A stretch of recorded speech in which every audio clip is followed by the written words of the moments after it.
రాజమండ్రిలో కూడా విస్తారంగా వర్షాలు కురుస్తున్న పరిస్థితి కనిపిస్తోంది. అక్కడ నుంచి మరింత సమాచారాన్ని అందించడానికి మా కరెస్పాండెంట్ రాజబాబు కూడా లైవ్ లో సిద్ధంగా ఉన్నారు. రాజబాబు, పూర్తిగా ఆ రాజమండ్రి పరిసర ప్రాంతాలు కూడా వాగులు వంకలు ఇవన్నీ కూడా పొంగి పొర్లుతున్న పరిస్థితులు కనిపిస్తోంది. ప్రజలను కూడా అప్రమత్తం చేస్తా ఉన్నారు అధికారులు. పూర్తి డీటెయిల్స్ ఏంటి? పవన్, ఉమ్మడి తూర్పు గోదావరి జిల్లాలో గత 3 రోజులుగా కూడా భారీ వర్షాలు కురుస్తున్నాయి. ఈ నేపథ్యంలో వాగులు పొంగి ప్రవహిస్తున్నాయి, చెరువులు నిండు కుండలా మారాయి. ప్రస్తుతం ధవళేశ్వరం కాటన్ బ్యారేజీ వద్ద గోదావరి వరద ఉధృతి కొనసాగుతుంది. ఎగువ ప్రాంతాల నుంచి భారీ స్థాయిలో వరద నీరు గోదావరిలో చేరడం వల్ల గోదావరి ప్రవాహం క్రమంగా కూడా పెరుగుతుంది.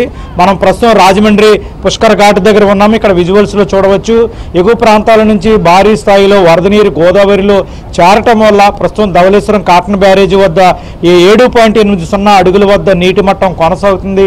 ప్రస్తుతం 4 లక్షల క్యూసెక్ల వరద నీటిని దిగువకు విడుదల చేస్తున్నారు. గత 3 రోజులుగా కూడా భారీ వర్షాలు కురుస్తున్నాయి. ముఖ్యంగా చూస్తే కనుక ఏజెన్సీ ప్రాంతంలో భారీ వర్షాలు కురటం వల్ల వాగులు పొంగి ప్రవహిస్తున్నాయి. శబరి నది కూడా పొంగి ప్రవహిస్తుంది.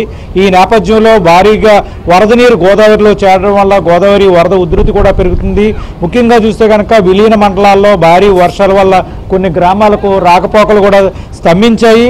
అంటే రంపచోడవరంలో భూపతిపాలెం రిజర్వాయర్ కూడా పొంగి ప్రవహిస్తుంది.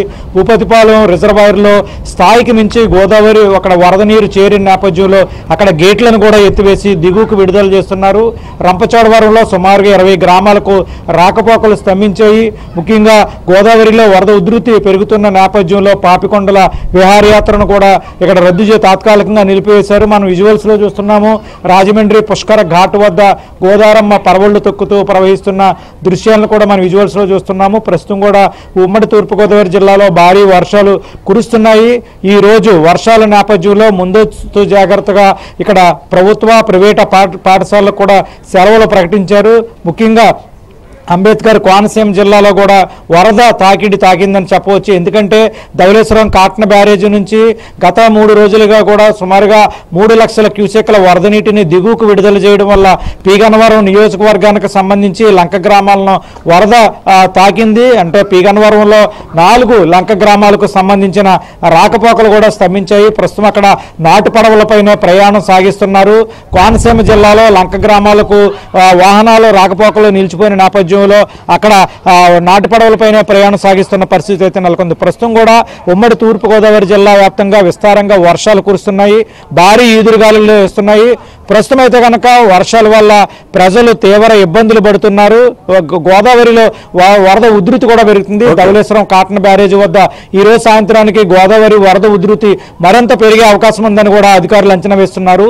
ఇది పవన్, తూర్పుగోదావరి జిల్లాలో గోదావరి వరద ఉధృతికి సంబంధించిన పరిస్థితి. Thank you Rajababu, thanks for the updates. ఇక రాష్ట్ర వ్యాప్తంగా కూడా ఇటు వాగులు వంకలు నిండుతున్నటువంటి పరిస్థితులు కనిపిస్తా ఉన్నాయి. లోతట్టు ప్రాంతాలు జలమయమయ్యాయి. అట్లాగే ఇటు ప్రజలు కూడా అప్రమత్తంగా ఉండాలి అంటూ కూడా అధికారులు కూడా హెచ్చరికలు జారీ చేస్తున్నటువంటి పరిస్థితులు కనిపిస్తా ఉన్నాయి. మత్స్యకారులు కూడా వేటకు వెళ్లొద్దంటూ కూడా హెచ్చరిక